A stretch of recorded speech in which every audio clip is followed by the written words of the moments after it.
The Houston Texans made a change to Stefon Diggs' contract, and I'm not sure it's good for the team, but it might be great for Stefon Diggs.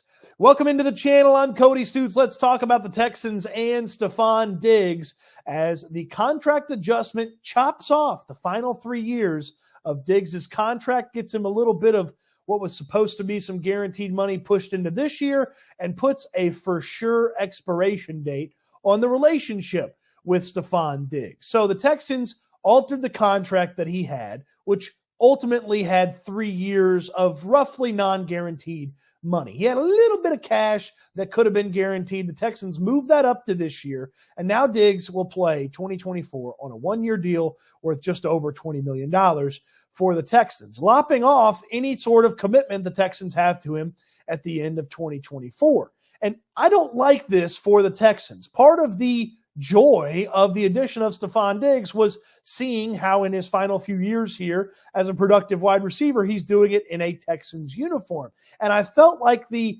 trade compensation, which was a future second-round pick, the pick the Texans acquired from the Minnesota Vikings, was so high in part because Stefon Diggs had a contract beyond this season. Ultimately, now it is just a 1-year commitment that the Texans have to Diggs. And I don't see how this is in any way, shape, or form a benefit to the Houston Texans if Diggs plays well.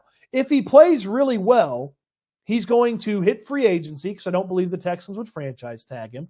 He's going to hit free agency with a number of teams looking at him and hoping to cash in big one final time. How does that benefit the Texans at all? If he still had those contract years attached to his contract and he played well in 2024, sure, it might be an uncomfortable conversation to come to the Texans and ask to get a little bit of guaranteed money slapped on to his deal. But Diggs playing well and hitting free agency next year, he's going to surpass the $18.5 or so million average that he was set to make in the final 3 years of this contract. So again, I ask you, if he plays well, how does it benefit the Houston Texans? I can't quite see it. They're not going to get a compensation pick because of the way they altered the contract. They won't get anything for him going to another team. So where's the benefit for the Texans? I can't see one if he's going to end up playing well in 2024. And I expect him to be roughly Buffalo Stefon Diggs, over 1,000 yards,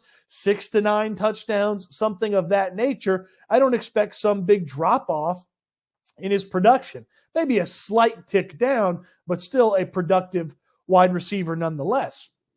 To me, the only way this benefits the Houston Texans is if Diggs doesn't play great, he plays fine, they like him, he likes them, and both sides decide they want to continue this agreement and this relationship. If that's the case, well, then Diggs not negotiating off of $18.5 million in salary, in a base salary, and maybe lowering that from a starting point that's much lower because he doesn't have that contract to work off of, I suppose that helps. But my question would be, if he doesn't play well this season, why would you think about bringing back at the time, a 32-year-old wide receiver if he doesn't play well? So the benefit to the Texans is minimal to me. Sure, they could spread out the money they're due to owe Diggs this year by putting some contract shenanigans together and moving the money around a little bit, and that may help to one extent, but I just don't know that there's a gigantic benefit that's easy to see right now for the Texans in making the Stefon Diggs commitment a 1-year deal. Sure, if he doesn't fit in with the locker room and has chemistry issues and is a malcontent that's unhappy in the midst of success, like the rumors are he was in Buffalo, they can get rid of him and there's a guaranteed expiration date on the relationship. They could do that anyway with the way the contract was set up. Again, not very much, if any, guaranteed money left in the equation for Diggs. They could have done that anyway and moved on from him. So it's not like that's a big benefit of this. I suppose one of the benefits is it's easier to plan long-term for Nico Collins.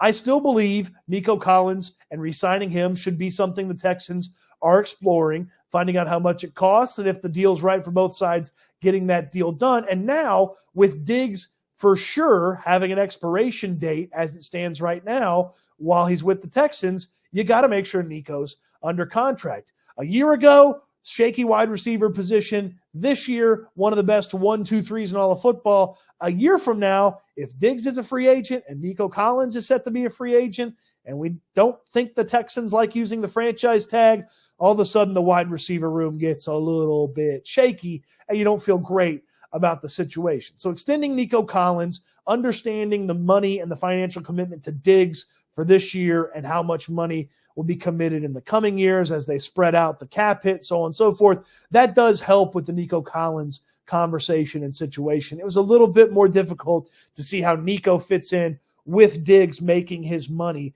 that he had on the contract. So that is one smaller benefit. But again, that's not a Diggs Texans benefit necessarily. It's kind of a benefit for Nico Collins, him getting paid a little bit sooner. And with the free agency pending for Stefon Diggs, it kind of helps Nico Collins a little bit too, because if he plays it out this year in 2024 and he has a good season, then he's got a lot of the negotiating advantage when it comes to going to the table with the Houston Texans. Lastly, once I saw this adjustment here in the contract, I do wonder if getting Keenan Allen, and reportedly the Texans were set to extend Keenan Allen if they were able to trade for him from the Chargers, I do wonder if that deal made a little bit more sense than what they did with Stefon Diggs.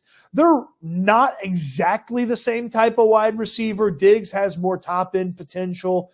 Keenan Allen has less concerns about how he would fit in and the conversations that he would have about his happiness with the team. So there's a little bit of a trade-off there, but Keenan Allen went for a fourth-round pick. The Texans were reportedly in on it, offering future pick and some pick swaps. And I do wonder if just the 86th overall pick might have been a better use of an asset than using the future second-round pick, or heck, using a future second-round pick to get Keenan Allen and extend him.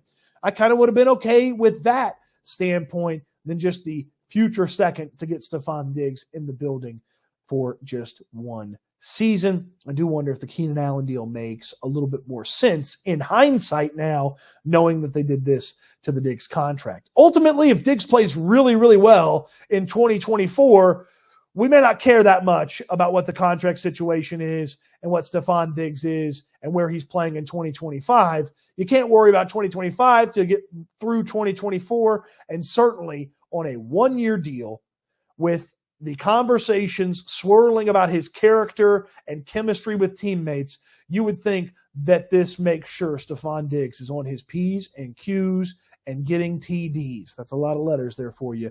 But it would make sure that Diggs, you get the most out of him from an effort and output standpoint here in this year. And yes, while we worry about 2025 and 26 and 27, 2024 is the most important year for the Houston Texans. So if that's another small benefit that the Texans see, I certainly see some evidence adding to this move with Stefon Diggs, but I still don't totally understand it. But I didn't understand the trade back from the first round either, and it netted a second round pick and Stefon Diggs ultimately when they used that future second round pick to get him. So maybe the picture, as it was with the trade back from the first round, is not done being painted just quite yet by Bob Ross, Nick Caserio. Isn't that a funny image to think about? Nick Caserio with a vest, the old Bob Ross denim shirt, a big bushy beard, the curly hair. Yeah, that's a funny little sight to think about, isn't it? Isn't it? Do you like the Diggs trade with the addition to the contract, or the adjustment to the contract, I should say, and making it just a one-year deal? Let me know in the comment section down below. You worried about the adjustment in the contract? Did you prefer, now in hindsight, the Keenan Allen move that the Texans almost made? Am I crazy for trying to trade the 86th overall pick for Keenan Allen a couple of weeks ago? Get my DeLorean and my time machine and go do it? Let me know in the comment section down below. On your way down there, throw me a thumbs up on the video. Subscribe to the channel if you haven't already. So much more fun stuff coming your way. And of course, we will get you the mock draft of the week coming your way before this week is all said and done. Don't miss out on anything, and you won't miss out on anything if you're subscribed to the channel. Appreciate you watching the video. Hope you enjoyed it, and I can't wait till we talk Texans again soon.